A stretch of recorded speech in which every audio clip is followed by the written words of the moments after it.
qui sont des parties prenantes dans la gestion des inondations de manière générale. Alors, l'ONAS aujourd'hui a pu organiser, sous l'autorité de M. le gouverneur, cette activité-là pour permettre vraiment de définir, de partager avec l'ensemble des acteurs impliqués dans la gestion des inondations notre matrice d'action prioritaire pour l'année 2024 pour la gestion de l'hivernage. Alors, pour le rappeler, c'est à l'occasion de cette réunion, nous partageons, comme je l'ai dit tantôt, avec l'ensemble des acteurs, les activités et mesures qui seront prises pour une bonne préparation de l'hivernage 2024. Et ça a commencé avec le lancement des opérations pré-hivernage que nous avons pu démarrer dès le 13 mars 2024. Il faut rappeler que ces opérations pré-hivernage le plus tôt lancées vont permettre à une bonne préparation du réseau pour accueillir et pouvoir drainer de manière convenable les eaux pluviales.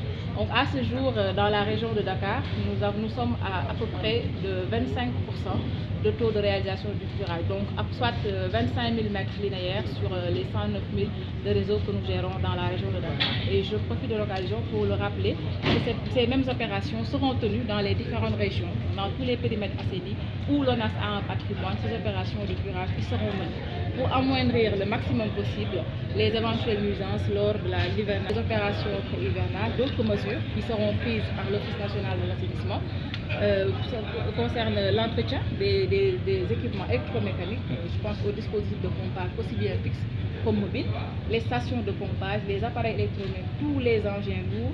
On va procéder à leur entretien, à la maintenance et qui vont concourir vraiment à aider à avoir une bonne gestion de l'hivernage et de la communication. Parce que nous savons aujourd'hui qu'il faut, pour une bonne réussite de la préservation de nos ouvrages, y impliquer les populations.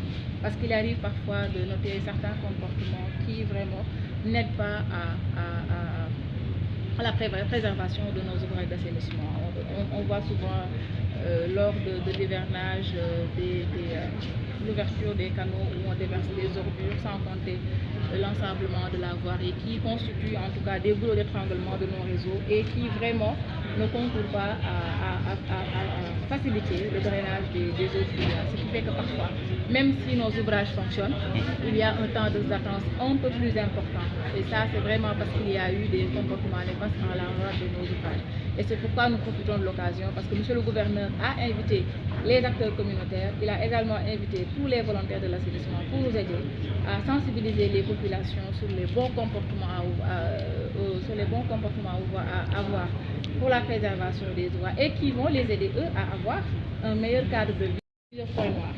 Donc sur 2023, effectivement, ce qui nous a valu, avec quand même le concours de l'ensemble des acteurs, de ne pas pu déclencher le plan ORSEC en début quand même une régularité notée des nuisances, c'est parce que ces travaux-là ont atteint un taux d'exécution assez important.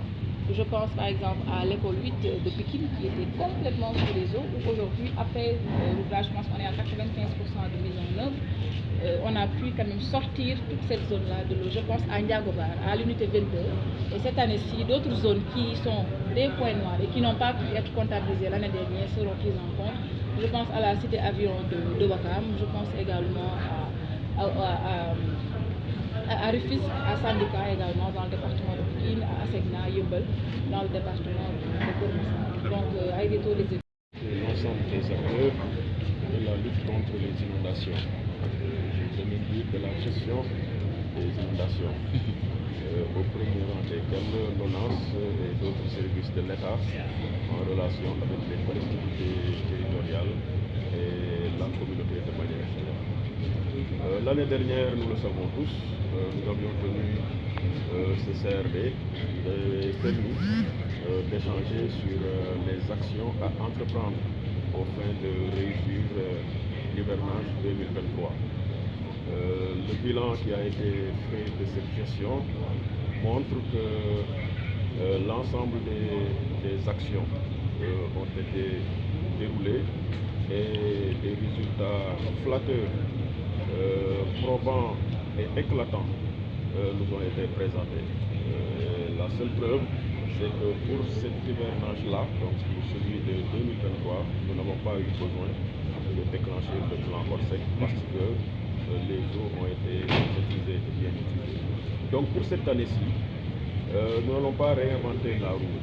Nous allons juste nous enquérir du contenu des plans d'action prévus pour cette année, nous enrichir des contributions des maires des différentes localités et écouter évidemment les acteurs qui sont à la base pour ficeler un plan d'action global devant nous permettre de maintenir les acquis en les consolidant et d'aller vers un gouvernance 2024 sans difficulté majeure.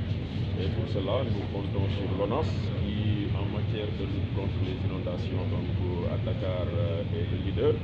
Mais nous n'allons pas dédaigner les efforts des autres services, notamment la direction de la prévention et de la gestion des inondations, l'APIX, l'ADM, Promoville, le projet de lutte contre les bidonvilles, etc. Donc l'objet de cette réunion et son objectif, c'est évidemment d'harmoniser les positions, de consolider les acquis, de se répartir les tâches et de dérouler en toute sécurité et en toute sûreté pour que les populations puissent passer un hivernage paisible.